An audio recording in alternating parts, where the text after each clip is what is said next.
Boa noite. Bem-vindos a mais um evento do Instituto Alfalume, o Encontro Internacional de Saúde Mental, Educação e Adolescência. É muito bom ver tanta gente interessada nesse tema. E nós vamos começar com a palestra do Dr. Leonardo Batista, da Brown University. Em seguida, nós vamos ter um coffee break ali atrás.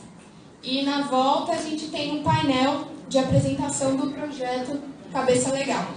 Pessoal, o evento está sendo transmitido na nossa página do Facebook, Instituto Alfalume, tá bom? Agora eu vou chamar o Dr. Leonardo Batista. Ele é médico psiquiatra, diretor dos programas Latino e Português de Saúde Mental do Rhode Island Hospital, professor de Psiquiatria e Comportamento Humano da Faculdade de Medicina da Brown University e tem pós-doutorado pelo Departamento de Neurologia da Harvard Medical School.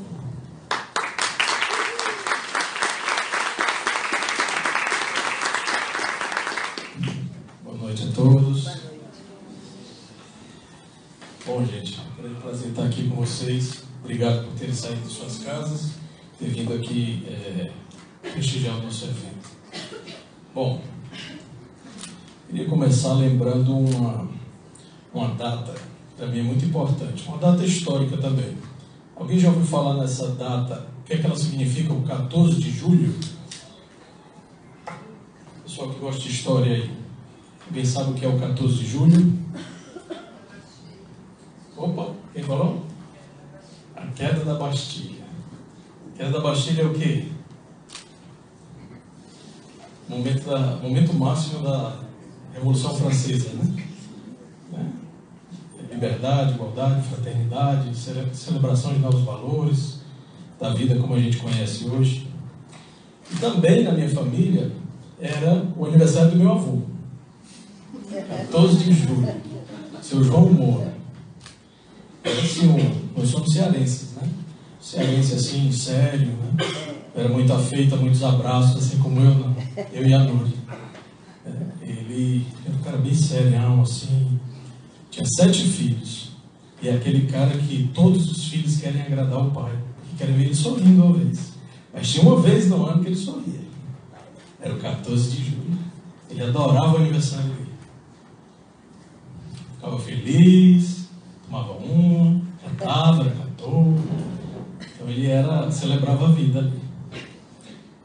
O sonho de todo mundo na família, de todos esses filhos, era ter um filho no dia do aniversário do vovô. Porque é para ele gostar, né? Gostar.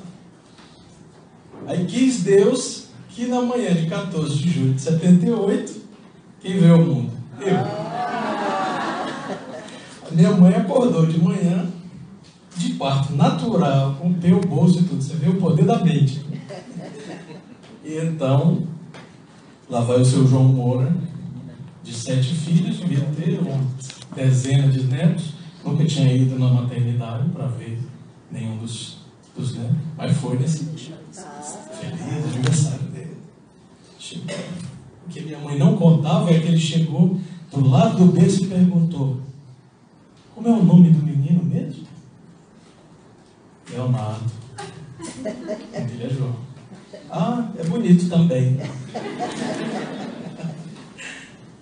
6 meses depois, naquele 31 de dezembro de 78, eu lá com 6 meses estava na casa dele, no ano novo. E esse era um outro dia do ano que ele resolveu estar também feliz, de bem. Então, e a minha mãe disse que foi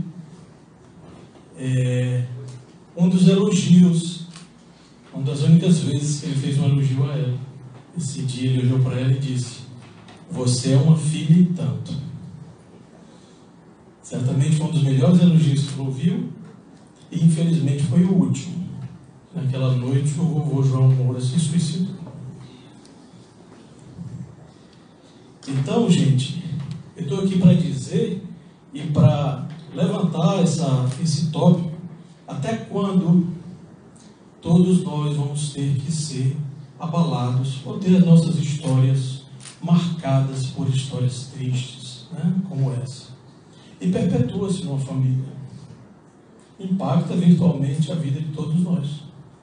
De repente é por isso que o neto dele virou psiquiatra, vai saber por que queria entender melhor por que as pessoas sofrem tanto ao ponto de tirar a própria vida. O que a gente pode fazer para mudar isso, gente? Então foi baseado nesse ideal e nesse sonho comum que eu, Tawili, Núria, Cris, Jéssica, Crises, né? Zé, todo mundo da equipe do Alfa, esse sonho comum que nós temos de melhorar a saúde mental das pessoas e em particular dos nossos adolescentes. É por isso que nós resolvemos fazer essa parceria e convidar vocês aqui para começar a discutir esse assunto.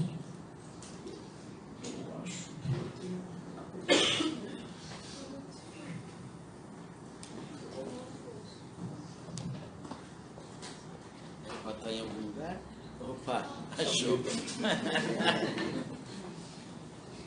Então, alguns disclosures, eu não possuo nenhum conflito de interesse com os assuntos que vamos abordar aqui, apesar de não ser psicólogo educacional ou infantil. A experiência que eu vou refletir aqui é a minha experiência como psiquiatra, professor de psiquiatria, que lida também com estudantes.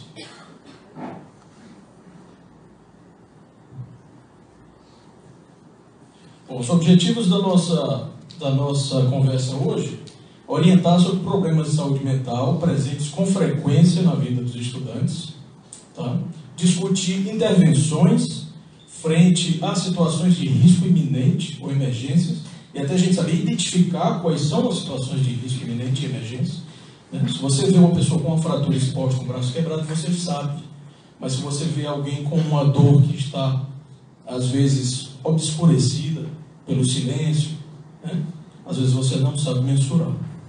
E discutir especificamente a prevenção desse grande mal endêmico no mundo, que é o suicídio. Eu vou pôr para onde? Para passar. Computador, Onde? Ali. Bom, gente, então cada vez mais no mundo, e aqui a realidade americana, o governo tem investido mais em programas de saúde mental escolar, né, que são os School-Based Mental Health Programs. Então, cerca de 25% das crianças, em algum momento, na sua idade escolar, vão sofrer de algum tipo de problema comportamental ou psicológico em algum momento da sua vida escolar. Até 25%.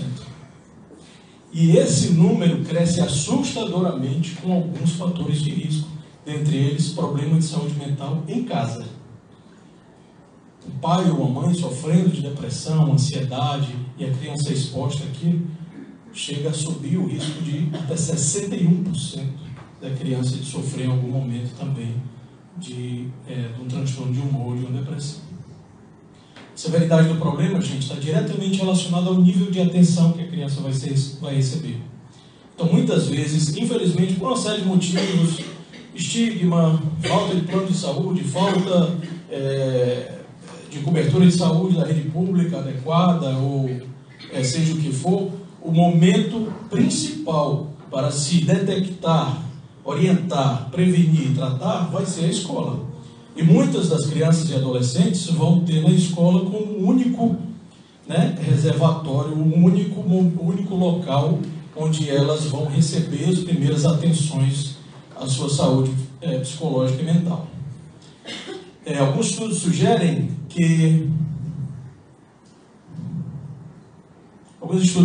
que as escolas, inclusive em áreas urbanas, têm necessitado cada vez mais de um significativo suporte psicológico e comportamental devido à elevada presença de estudantes de risco, que chega até 75%, dependendo da área onde é avaliado.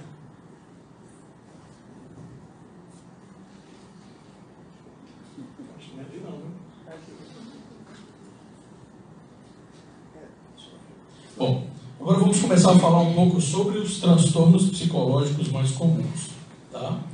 E esse aqui já foi visto como o mal do século, né? Isso no século XX. Eu acho que no século XXI não virou do bem, não, e continua sendo mal. Então, a depressão.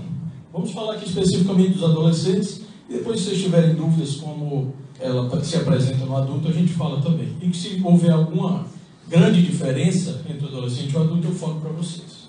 Então, mas em crianças aparece como uma tristeza, irritabilidade, a perda do interesse em atividades que gostava. Isso é bastante importante, se chama anedonia, né? Vem de hedonismo, vem de prazer, né? Capacidade hedônica é a capacidade de sentir prazer. Então, todo mundo, mesmo que esteja tristinho, deprimido, estressado, se ganha aquele videogame que gosta, fica feliz. Se chega o fim de semana e vai assistir o último episódio de Game of Thrones, fica feliz. A pipoca, fica feliz, entendeu? Pede aquela pizza que gosta, fica feliz. Vai ver aquele primo que gosta, fica feliz. Mas a pessoa que está deprimida, não. Tá? Então é um marcador importante. A pessoa tende a perder a capacidade de aproveitar, ou de usufruir, ou de gostar de coisas que costumava gostar.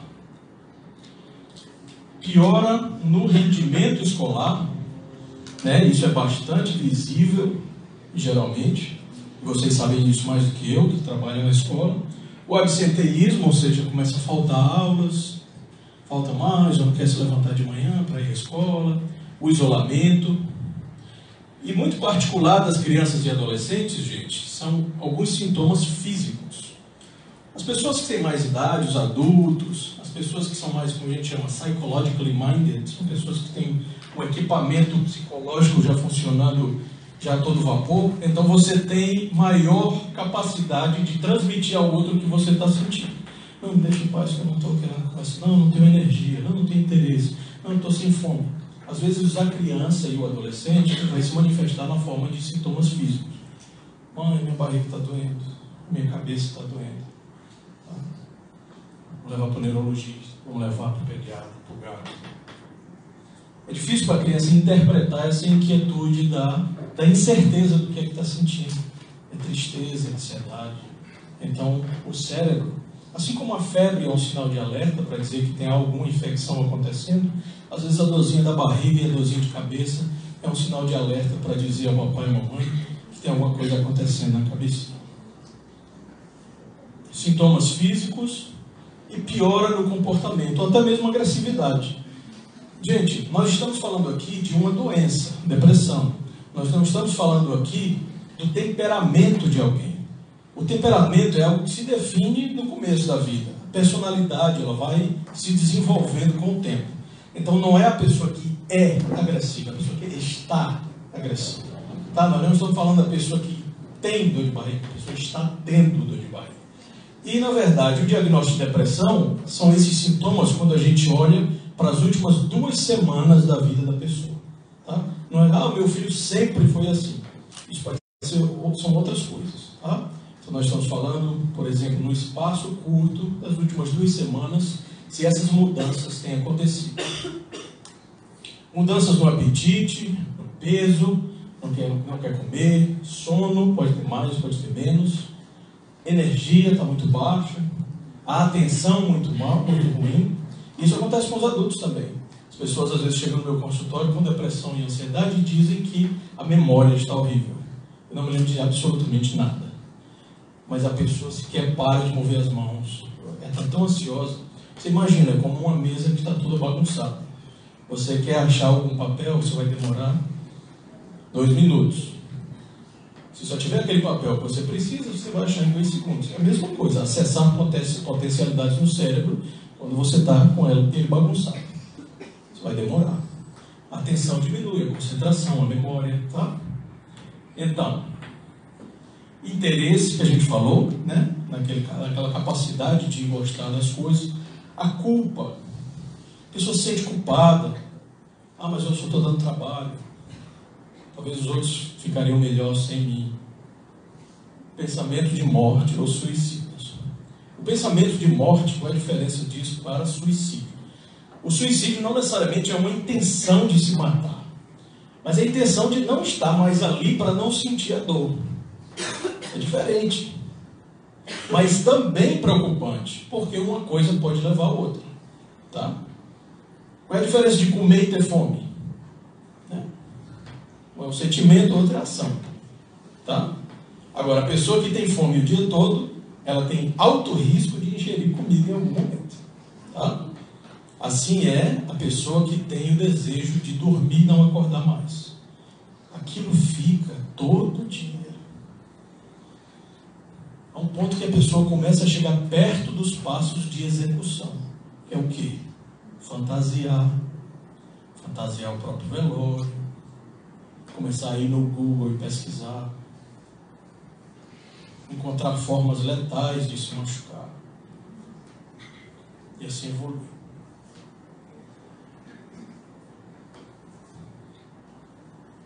Eu vou pedir desculpa aqui, eu vou pedir para você passar. Passa o próximo, por favor. Então, a gente falou da porcentagem de depressão nas crianças. Por que eu sublinhei a ausência escolar? Porque é particularmente importante para os professores e educadores, pessoas que lidam com a escola. Tá? A ausência escolar. Isso é bastante típico das jovens que estão sofrendo de algum tipo de depressão ou ansiedade. Adolescentes deprimidos têm risco aumentado em até 7 vezes de terem depressão quando são adultos. Por quê? Porque é uma síndrome, é uma doença, depressão. Tá? Ela não é uma gripe, que ela vem e pode não voltar mais. Isso significa que o seu cérebro é mais propenso para sentir aquilo. Então, se você tem na infância, muito possivelmente você também vai ter na vida adulta. É por isso que a gente sempre olha para alguém quando é criança, depois encontra quando é adulto e diz, não mudou nada. Olha aí, mesma coisa, me lembro quando era menino, do mesmo jeito. Claro, a mesma pessoa. O cérebro não é transplantado, ele só matura, ele só piora às vezes. Começa a adquirir hábitos, né? As manias, mas é a mesma pessoa, gente. É a mesma pessoa. Tá? A mesma pessoa. A criancinha que tem a tendência de ser ansiosa, nervosa, preocupada, que quer seguir a regra tudo, que tem dificuldade de dormir sozinha, que tem a ansiedade de separação, que chora para ficar na escola, ela não está fadada a ser um adulto, inseguro ou deprimido. Mas ela tem um risco aumentado. Certo? Então, é óbvio, então, que esse local chamado escola é o ambiente mais propício para se identificar esse tipo de coisa, que é o momento onde você está vendo a neuroplasticidade ali na sua frente. O cérebro está se transformando naquele momento, está absorvendo valores, o decision making, os julgamentos morais. O lobo frontal, por exemplo, o pré-frontal, ele só termina a maturação por volta dos 21 anos. Então, às vezes, você pega o seu filho de 16 e diz, mas menino, parece que tu não tem juízo. Você é neurologista? Você é cérebro. Ele não tem juízo. O juízo é um juízo moral, ele só é formado mais tarde. Você adivinhou? Tá? Então, passo o próximo. Outras psicopatologias também aumentam o risco de depressão, como a ansiedade. Eu acho que meu filho ou minha filha não sofre de depressão, mas é muito nervoso, é muito ansioso. A ansiedade e a depressão, elas caminham juntas. Tanto é que se você algum dia já fez um tratamento para a ansiedade, às vezes o seu psiquiatra ou médico passou um antidepressivo. Mas por que antidepressivo? Eu não tenho depressão, eu tenho ansiedade. Tá? Mas o nome é antidepressivo, mas ele age em áreas do cérebro, em serotonina e outros neurotransmissores que vão ajudar os dois. Então são primos. Tá? Primos do mal. Discórdia familiar, difícil comunicação em casa e problemas com a criação pelos pais. Isso também aumenta o risco de gerar adolescentes com depressão. Os motivos óbvios, né, gente? A gente também aprende aquilo que a gente vive. Vulnerabilidade individual. Isso o Dr. Tawili aqui sabe bem melhor do que eu, que ele é expert em temperamentos e características cognitivas. São pessoas, por exemplo, que já têm um temperamento mais sensível. Né? Pessoas mais sensíveis, que são mais sensíveis a críticas, que tendem a chorar, a ficar mais triste quando são repreendidas ou quando tem um problema, têm mais dificuldade de lidar com as frustrações. As pessoas podem ter mais propensão de desenvolver depressão. Então entenda que uma coisa é a característica do temperamento da pessoa, mas que vai influenciar diretamente nas chances de desenvolver um problema psicológico. Tá? Então não são todas as características que geram propensão para a doença mental, que é uma doença mental. Tá? Mas existe como você identificá-las e aí prevenir para aquilo que não progrida. Características cognitivas, às vezes, também. Pessoas que têm uma muito baixa autoestima e tal. Então, vão ser características que vão aumentar o risco de desenvolver depressão. Passo próximo. Esse aí é o nosso campus, o Brown University, no outono. Passa. Transtorno de ansiedade generalizada. Então, o que é a ansiedade? Isso eu sou diretor do programa português, lá nos Estados Unidos, e os meus pacientes chamam, doutor, eu estou doente dos nervos. Dos nervos. O que é isso? Doente dos nervos é ansiedade, né? Então, a ansiedade, que é essa preocupação excessiva que algumas pessoas têm a tendência de ter. São os warriors, são pessoas que se preocupam demais. Isso aí é uma característica de todos nós em alguns momentos da vida. A ansiedade, em alguns momentos, ela pode ser protetora. Eu estou um pouco ansioso porque eu vou ter uma prova amanhã. E é essa ansiedade que me está dando o senso de responsabilidade de estudar até mais tarde hoje. Tudo bem, tá? Não vamos entrar nesse meio. Eu estou falando da doença, transtorno de ansiedade generalizada. Quando é que ela vira doença, então? Quando ela se perpetua por pelo menos 6 meses e está atrapalhando a sua vida. Tá? Então, geralmente os adolescentes se preocupam por causa do desempenho. Imagina, gente, você está maturando biologicamente, socialmente, psicologicamente, academicamente. Então, são todas essas áreas, elas se tornam incertezas na sua vida. Então, é muito natural que você tenha ansiedade a respeito de desempenho. Não é? A gente só precisa se preocupar com o desempenho quando a gente vai ser julgado pelos nossos resultados. E é a vida de quem está crescendo. Né? Você vai ser julgado se você arrumou seu quarto, você vai ser julgado se você acertou tudo na prova, você vai ser julgado se você se comporta, se você isso, se você aquilo. Não é um julgamento maldoso, mas é uma forma da gente moldar características que vão ser socialmente aceitas e que vão gerar uma adaptabilidade melhor. Mas isso gera ansiedade. Porque o que é ansiedade? Ansiedade nada mais é do que a preocupação de algo intangível que ainda não aconteceu. Então, todas as pessoas que têm a mania de querer controlar coisas que são incontroláveis ou que ainda não aconteceram, vão se tornar seres ansiosos. Depois que eu terminar aqui a palestra, por exemplo, né? Eu vou para o hotel e amanhã de manhã eu vou pegar o carro, vou voltar para São Paulo e vou embora para Boston. Se eu estiver aqui pensando, mas a hora do trânsito e tal, e aí quando eu chegar, o check-in, quando eu chegar lá e tal. Aconteceu? Não. Tem algo que eu posso fazer a respeito? Agora? Não. Então você não pensa. É simples assim. Ah, mas é muito fácil falar. Exato. Por isso que eu estou falando. Tá?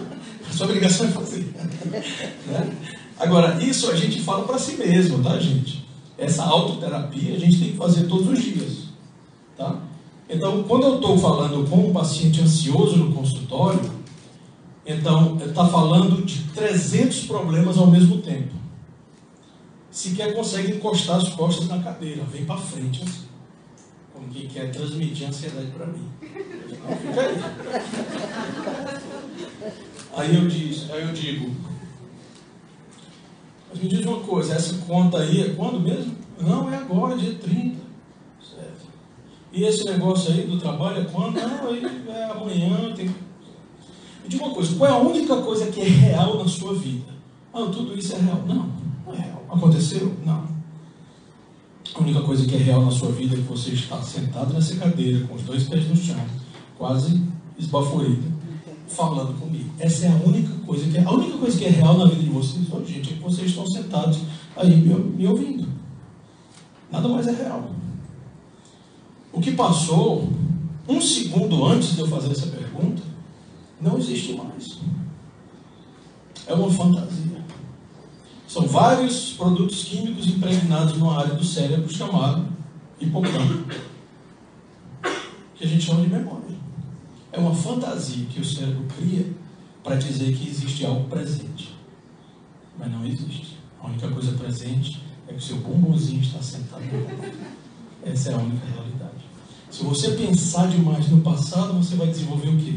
Depressão, porque gera angústia pelo que você não fez, gera culpa pelo aquilo que fez, gera incerteza pelo que foi dito, pelo que não foi dito, gera tristeza.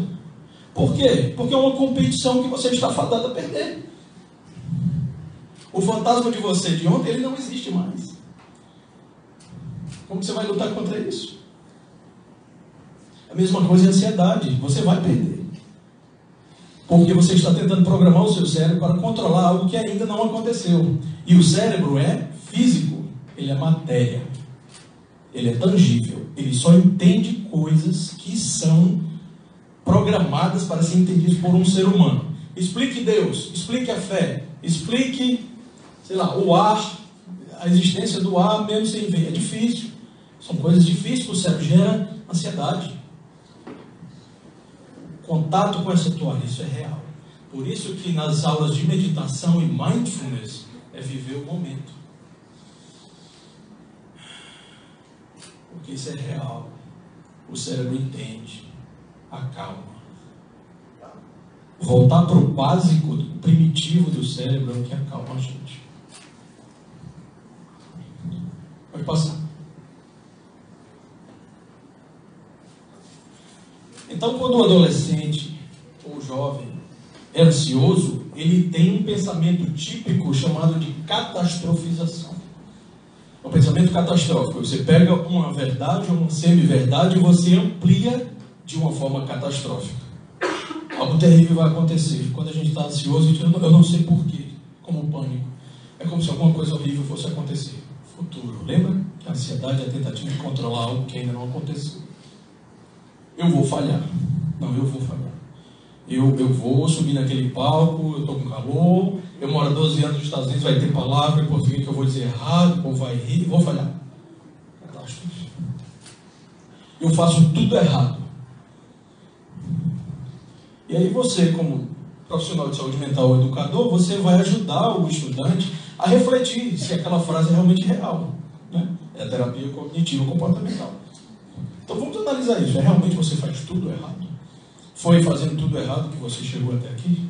Não, eu faço algumas coisas. Ah, você faz algumas coisas. Sei que o meu projeto vai dar errado. A bola de cristal do ansioso. Eu sei o que você está pensando, você me odeia. Você me acha gordo, você me acha feio, você me acha snob. Né? Sabe de tudo, o ansioso sabe de tudo. Pode passar. A automutilação. E aí a gente está começando a se agravar, né? Começando a entrar em reinos mais escuros, né? Da mente humana. Por que as pessoas fazem isso? Meu Deus? Então, muitos adolescentes, muitos jovens, alguns adultos, mas 88%, infelizmente, do sexo feminino, geralmente, em média de 16 anos, mas começa até tão cedo quanto 8 anos de idade. 8, 12 anos de idade é quando começa. E começa a se cortar. Por que isso, gente? Se cortar. Algumas frases que podem explicar diferentes mecanismos por que adolescentes podem fazer isso. Eu me corto para me acalmar. Não, mas isso é loucura. Você pensa, né?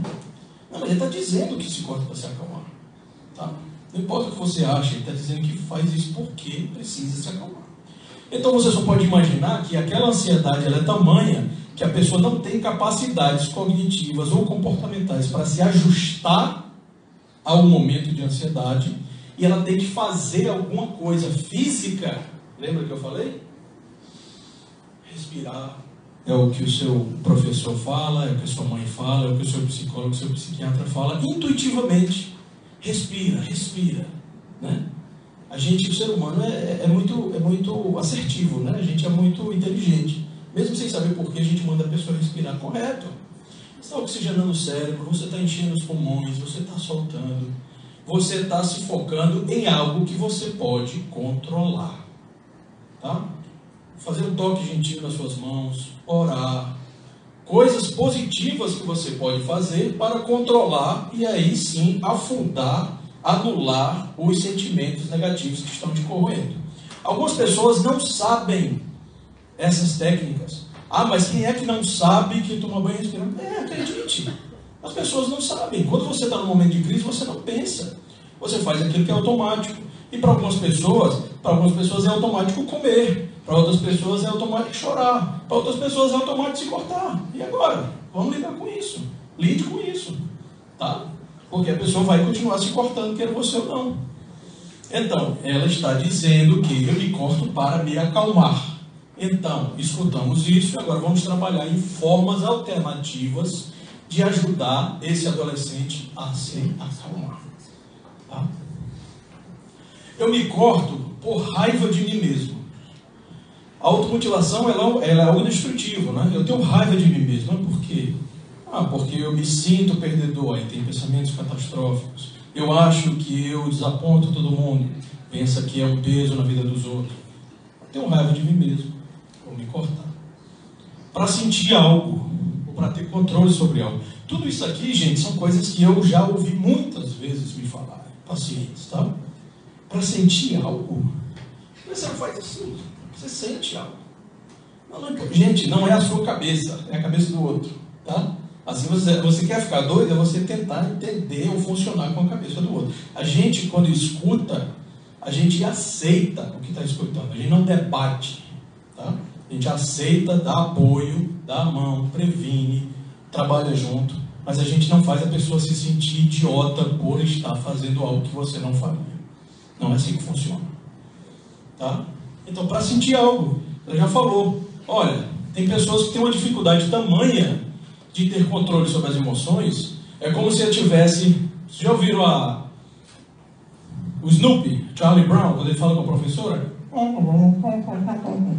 Ele escuta, né? Ele não, porque o cara, o cartunista, fez aquilo querendo dizer que não era importante, o que importa é a percepção da criança, tá? Então, naquele momento ali, você tem que mostrar só a empatia, tá? Vai dizer algo que vai corrigir aqui. Olha, para sentir algo, é isso que ele está dizendo. Algo real. Para evitar de me matar ou de machucar alguém. Eu tenho tanta raiva dentro de mim que se eu não fizer isso, eu vou fazer algo pior, comigo ou com alguém. Para evitar que alguém me abandone. Isso, por incrível que pareça, é bastante comum, gente. Bastante comum. As pessoas que se cortam, elas muitas vezes sofrem de transtornos de humor, pode ser depressão, bipolaridade, mas às vezes são pessoas só bastante sensíveis. Tem personalidades muito sensíveis, algumas personalidades sensíveis assim, a gente chama de borderline, né? Ou personalidade limítrofe. São as pessoas que geralmente têm mecanismos de defesa bastante imaturos, porque não desenvolveu bem essa parte. Então elas pensam ou preto ou branco, né? Ou da minha forma ou rua. Eu te amo, eu te odeio. E geralmente são pessoas bastante sensíveis, os relacionamentos são muito intensos, chora muito, briga alto, fala, esperneia, aí daqui a pouco está de bem de novo, tem um medo muito grande de ser abandonado, então vai atrás, fica atrás de você todo o tempo, mas aí quando você vem atrás, aí a pessoa cria de novo uma confusão com você. Então existem pessoas que têm esse tipo de personalidade que se chama borderline. Então essas pessoas, pelo medo muito grande de serem abandonadas, ou pelo medo que o outro vai perder o interesse nelas, ou por muitas outras coisas, elas têm geralmente pensamentos recorrentes de suicídio ou de se cortar. Mostrar aos outros que o meu sofrimento é real, aquilo que eu falei da perna quebrada. É muito fácil você ter empatia com alguém com a perna quebrada, deformada, está ali um acidente de moto, o sangue está escorrendo. Né? E se as lágrimas são internas? E se a escuridão é espiritual? Como é que ela vai te mostrar? Sem você criticar ela que ela está fazendo teatro. Às vezes tem gente que leva isso às máximas consequências e se corta. Ok. Para fazer o que os outros sofrem. Pode passar. Fobia social. Eu vou passar um pouco mais rápido porque eu estou me estendendo bastante e a gente não tem tanto tempo. Mas a fobia social é muito típico de adolescentes e é comum na nossa vida adulta. Né? Geralmente, a fobia social ela pode ser por situações sociais, né? Como estar aí na roda de amigos, ir para festa, chamar alguém para dançar, conversar, ir para um chat, ou sei lá o que, um encontro, ou para performance, desempenho, falar em público, ir para uma entrevista, coisas do tipo. Isso é a fobia social, é um tipo de ansiedade. Passa. Isso aqui é um gráfico de exposição e não exposição, gente, que os psicólogos conhecem bastante. Você tem uma certa ansiedade, por exemplo. Diga alguma ansiedade que alguém tem, ou algum medo que alguém tem. Andar de avião, por exemplo, ou falar em público, tá? Então eu tenho medo de falar em público. Então meu nível de ansiedade quando eu não estou falando em público é baixo. Não é isso? Mas na hora que eu me exponho, o nível de ansiedade vai para onde? Lá para cima, tá? Você morre por causa disso ou em algum momento ele diminui? Depois diminui, tá? Olha, gente, essa é a curva da exposição e da ansiedade. Significa que se você tem medo de falar em público e você evita se expor porque você está com medo desse pico, você nunca vai aprender, tá? Isso é um processo que se chama de habituation. Não sei a tradução, talvez habituação. Significa que cada vez que você se expõe àquele estresse, é medo de altura, é medo de animais, é medo de falar em público, é medo seja o que for, cada vez que você se expõe, o seu pico de ansiedade vai ser menor. Vai ser menor e vai ser menor até um dia que você aprendeu. Aprendizado é com exposição. Alguém aqui já aprendeu a andar de bicicleta vendo uma aula teórica de 2 horas, alguém falando sobre centro de gravidade, pedala com frequência, velocidade, um gráfico, anda com 2 rodas, olha para frente, mantém a respiração. Não. Vai, menino. Vai com Deus. E cai bastante. Tá? Exposição gera novas conexões cerebrais, gera novas aptidões. Tá? Então, no momento em que a gente começa a fazer isso com os nossos filhos, às vezes, não, cuidado, não, olha essa pessoa aqui, não atravessa a rua, não faz isso, não faz. É como se você estivesse tirando a oportunidade de ele gerar uma habituação e aprender. Todos aqueles riscos teóricos, na cabeça da criança vai ser sempre um motivo para um pico de ansiedade. Que você tirou a oportunidade dela de aprender. Um dia que você vai jogar a criança no meio do trânsito, mas a gente está entendendo aqui. Próximo. Isso é o déficit de atenção e hiperatividade. Isso também é endêmico hoje em dia no século XXI, nas escolas, nas empresas, todo mundo querendo, todas as palestras que você vai é alta performance e tal, você é aquilo que você produz, é eficiência, é rápido, é isso e aquilo outro. Tem gente que não sofre de transtorno de atenção. Apenas é um ser humano normal, só que como as empresas e a escola estão querendo que ele seja um ciborgue, ele precisa se dopar com café, Red Bull, ir para o médico, porque as pessoas acham que ele é lento. Coitado. Tá? Mas existem pessoas que têm um transtorno. Uma espécie, traduzindo, é como se fosse um bloqueio da sua capacidade normal. A pessoa vai conseguir fazer, mas vai demorar muito. É aquela pessoa que para ir do ponto A para o ponto B, ela não consegue fazer isso sem se distrair com A1, A2, B1, B2. E aí ela, entendeu? Se distrai. Oh, a cor da camisa, não sei o que. Cara, isso vai falar disso, entendeu? Isso aqui, a distância menor entre 2 pontos é uma reta? Para quem tem transtorno de atenção, não é. É assim. Tá? É aquela criança que tem dificuldade de prestar atenção até quando você está falando com ele. Menino, olha, eu te disse 1000 vezes, tu não faz isso, não sei o que. Olha para mim. Mas ele começa a olhar através de você, como se ele não consegue manter a atenção. Aí ele está brincando com a mão. Tá? Isso é transtorno de atenção e hiperatividade. Não consegue ficar sentado. Corre em ambientes que outras crianças não estariam correndo. Na sala do médico, quer subir em cima dos locais onde ninguém subiria. Existem os transtornos de atenção e hiperatividade, que são o tipo combinado, a pessoa tanto é inatenta como é hiperativa. Existe as que são especificamente inativa ou hiperativa e, como é que a gente chama? Impulsiva. As que são hiperativas e impulsivas, geralmente é essa que eu disse. Mexe muito com as mãos, fala na hora que não deve falar, interrompe os outros todo o tempo, não espera a vez na hora de brincar ou na hora de... Tá? Então esse é o déficit de atenção. Nossa. Esgotamento. O esgotamento e o burnout, que está na moda também, por causa das exigências do dia a dia, especialmente por causa de preocupações perfeccionistas ou por demandas que fazem com que você se torne cada vez mais duro consigo mesmo. Pessoas muito perfeccionistas têm a tendência de sofrer de burnout, porque você esgota sua capacidade mental para lidar com aquilo que outra pessoa que tem querido lidaria numa boa. Tá? Então, muitas vezes acontece em alunos muito inteligentes isso. O burnout acadêmico, exaustão pelas demandas educacionais.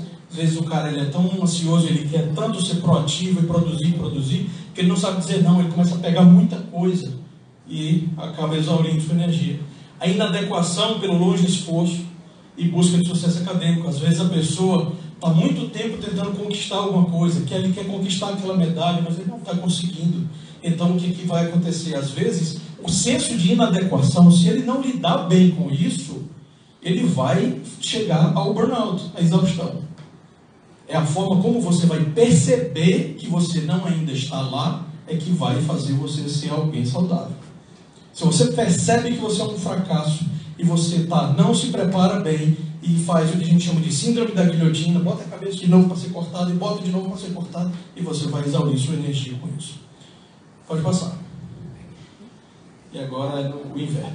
Sinais de alerta, fatores de risco. Vamos falar. Querer, deixa a frescura que tu é do Ceará. Então, vamos falar agora os fatores de risco para o suicídio. Tá? A pessoa tem estado deprimida. Veja, tem estado deprimido. Não é a pessoa é deprimida. A pessoa é deprimida, como o tal ele falou hoje com a gente no almoço, às vezes pode ser o temperamento da pessoa. A pessoa que sempre foi assim. Então, quando eu estou me encontrando com um paciente a primeira vez, eu pergunto: mas você já esteve melhor do que você está hoje? Nunca. Você não está deprimido. Você é difícil pra cacete. Então, existem pessoas que sofrem de depressão crônica, ou que tem um temperamento, que a gente falou, né, daquele desenho Maurício e o Hard, né, que tem a nuvenzinha e tal. Mas a pessoa diz: não, doutor, eu não era assim. Eu gostava de fazer as coisas, eu gostava de ir para balada, eu gostava de ouvir música, eu gostava de jogar videogame. E o meu filho agora ele não quer mais sair do quarto, ele não quer mais fazer essas coisas. Aí nós estamos falando de uma mudança brusca de comportamento. A pessoa tem estado deprimida. A pessoa tem bebido mais álcool, tem usado drogas. Isso não é muita realidade das nossas crianças, claro, mas isso pode acontecer nos adultos. A pessoa tem falado em morrer ou matar-se, ou já tentou no passado, infelizmente. Isso são riscos aumentados para suicídio, quando a pessoa já tentou se matar antes. Tá? A pessoa é portadora de doença grave e está com dificuldade de lidar com isso.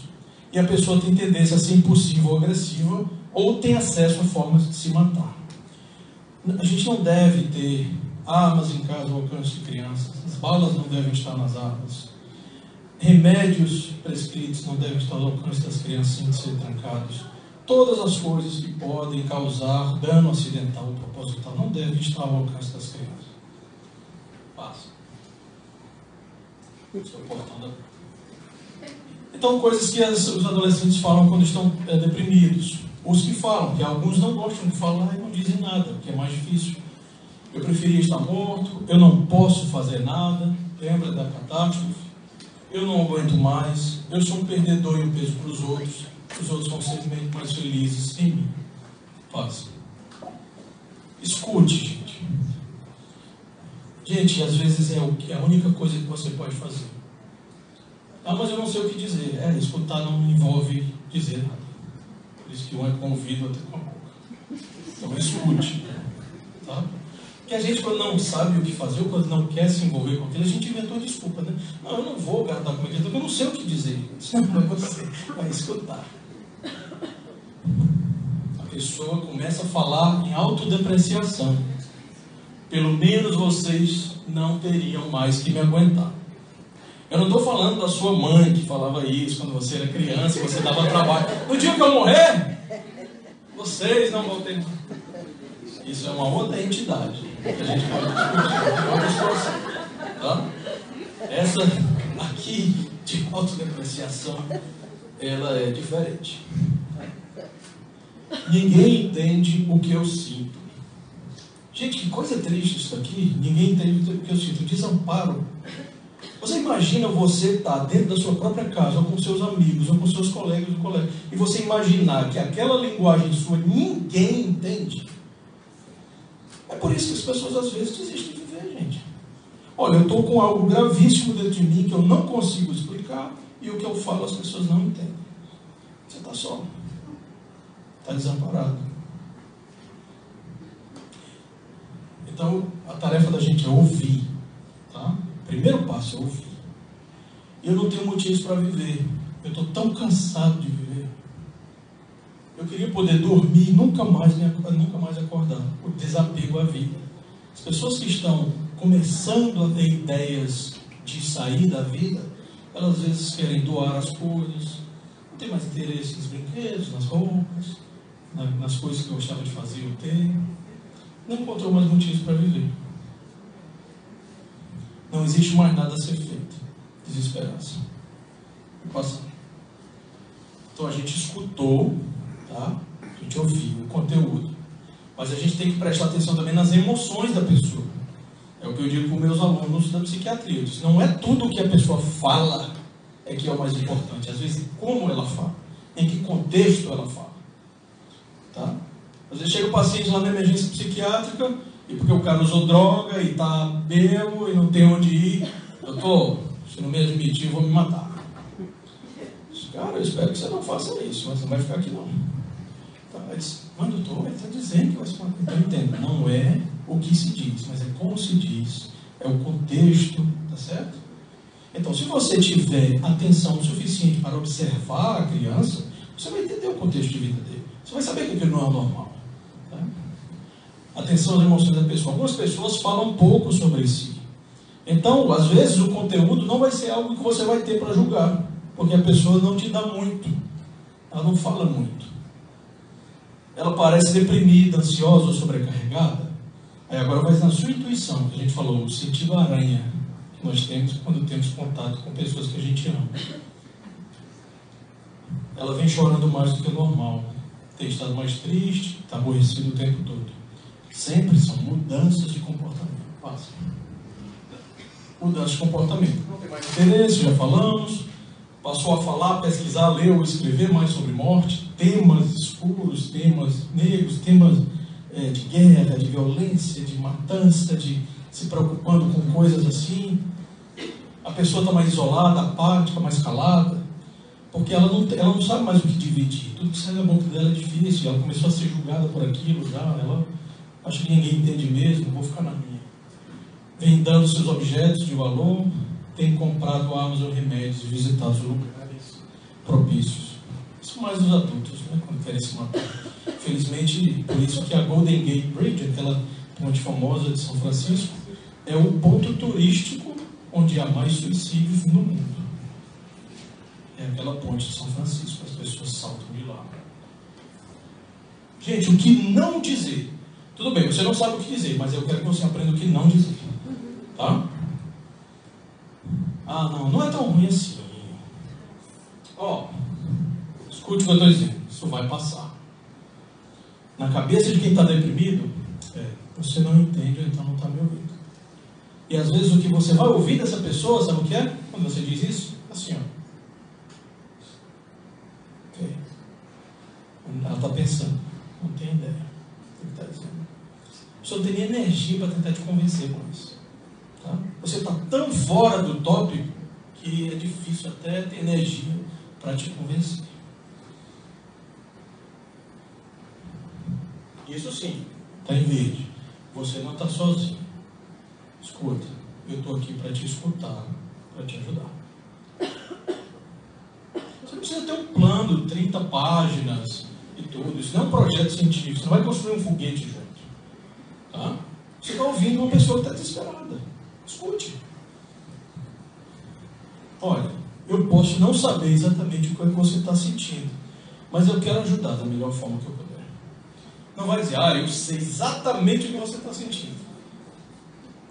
Sabidão. Faça. Gaste tempo com a pessoa, gente. Isso é muito importante. A gente tem que gastar tempo com as pessoas que a gente ama. Sejam elas deprimidas, ansiosas ou não. Não deixe a pessoa que está mostrando sinais de risco de cometer suicídio ou autodestruição sozinhas. Não. Isso é o erro número 1. Não se faz isso. Não se deixa a pessoa sozinha. Mas eu tenho que trabalhar. Gente, cada um com seus problemas. Entendeu? Se a pessoa estivesse na UTI, você não estaria lá, de licença? Eu não estou dizendo aqui que a culpa é do outro. Não é questão de culpa. Estou só dizendo aqui como a gente pode agir para prevenir situações catastróficas. Tá? A gente não deixa a pessoa sozinha. Se não souber o que dizer, não diga nada, mas esteja presente. E, gente, estar presente não é, filho, mamãe ou papai vai ficar hoje aqui com você, tá? Eu sei que está sendo difícil para você, mas eu quero passar mais tempo com você, tá?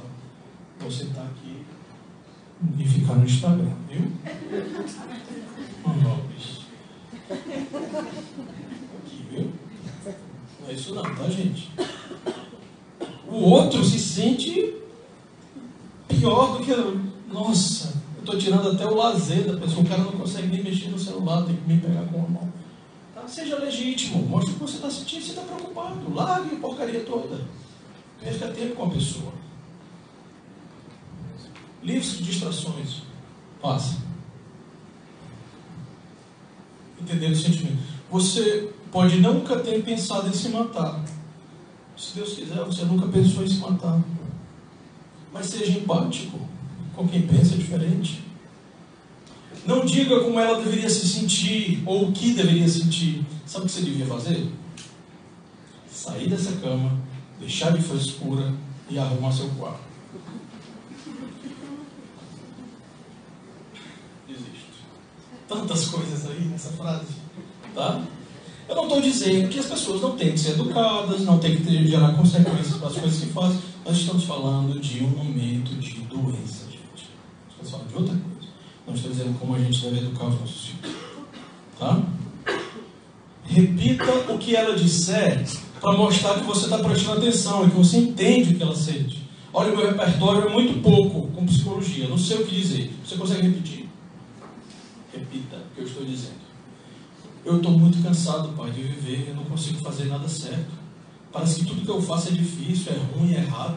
Às vezes eu não quero mais nem viver.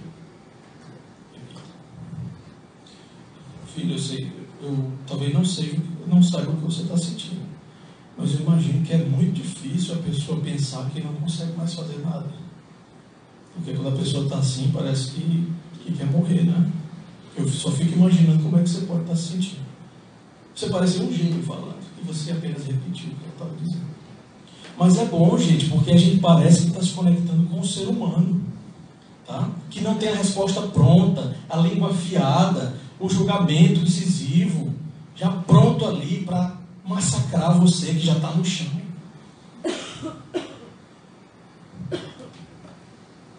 Eu já tentei de tudo e não sei mais o que fazer.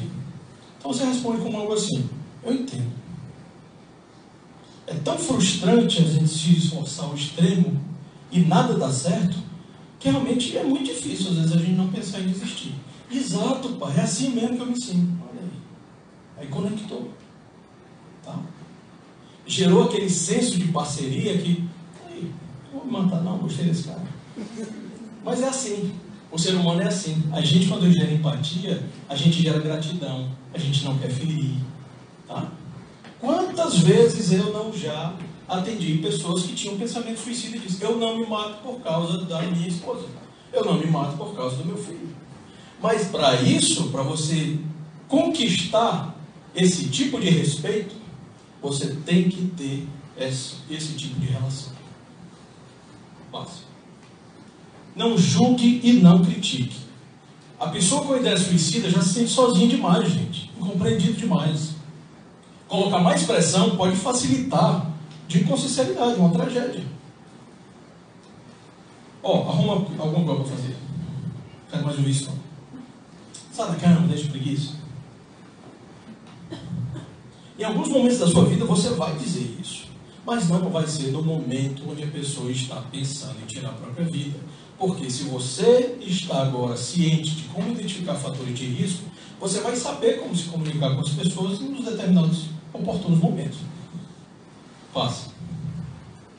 Jamais faça a pessoa se sentir culpada pelos seus sintomas. Não, olha, sua vida não é tão ruim assim. Ou então, veja os outros, a vida dos outros. Aqueles meninos pobrezinhos na África aí, estão com pizza de pepperoni ali esperando você. Eu sei que o negócio aí quer morrer. Existem pessoas com problemas piores do que o seu. Pense nos outros. Você sabe o que você está fazendo com a sua mãe. A pobre está ali, tomando remédio controlado. Ajudou pra caramba, pai. Ó, você é fera. Passa. Busca ajuda, tá, gente? Então, finalmente é isso.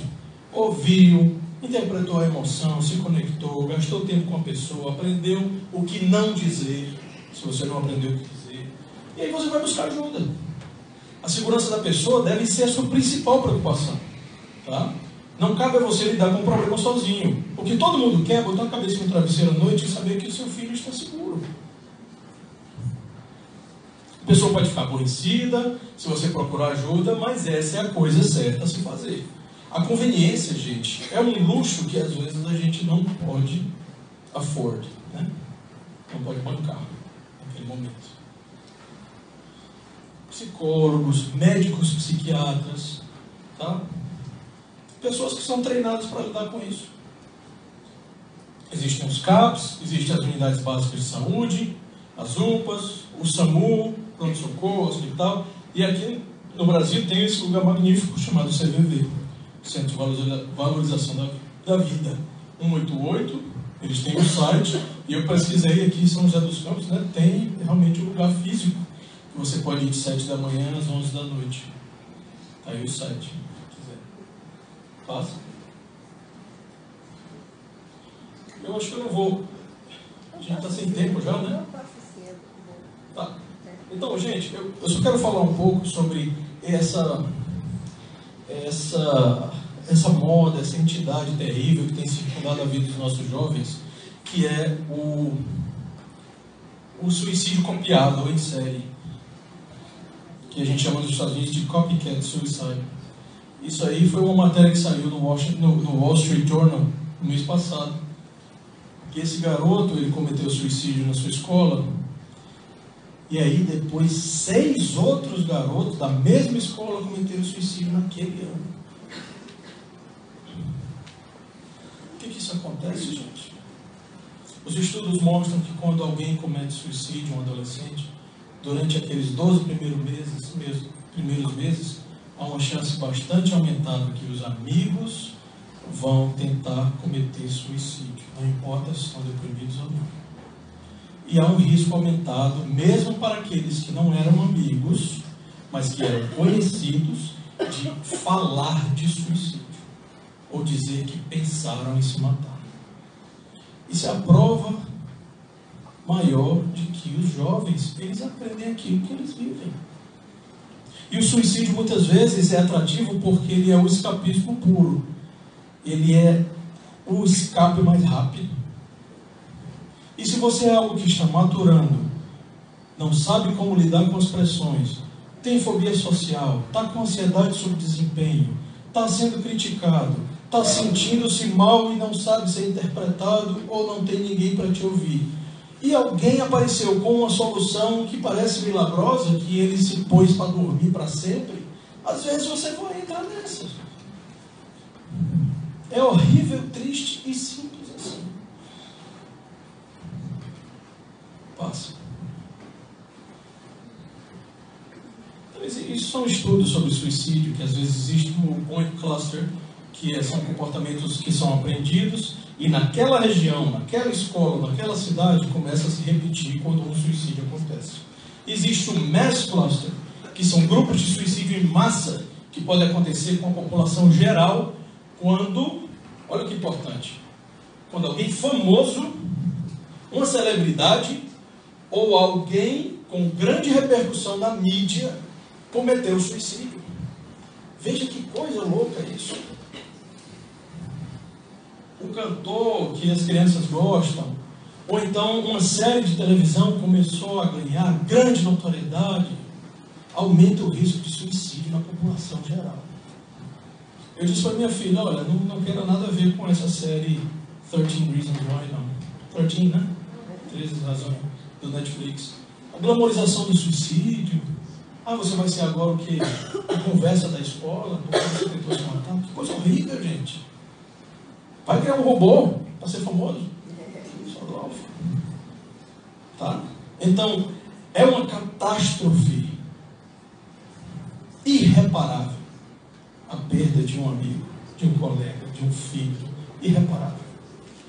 Mas o que é que a gente tem que fazer? A gente tem que juntar os nossos pedacinhos e construir alguma forma para aquilo não se repetir. E não deixar que isso seja glamorizado, repetido, reverberado, copiado. Passe.